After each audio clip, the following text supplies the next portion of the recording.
Owning land and nationalism is pointless. I sadly agree with you. But this is what I would dare say is a neurodivergent take. The idea that no one can actually own land. Like, I bought this table, but it's not really mine. I'm like borrowing it until I die. There's nothing that really makes this table mine. I paid for it, sure. But like, eh. And it is the same thing with land, right?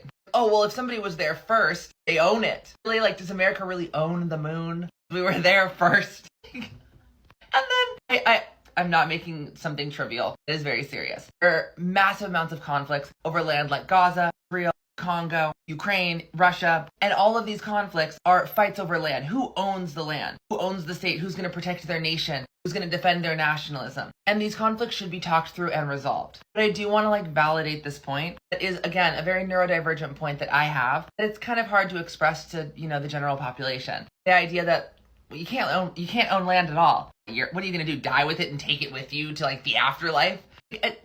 I don't really own this table. I don't really own land. None of this is actually real. But when you try to describe this to people, you're neurodivergent like me, are you beyond the spectrum, most of your ADHD, or you've just read a little bit too much philosophy. It's interesting watching people kill each other over land. It's the earth. How are you about to own the earth?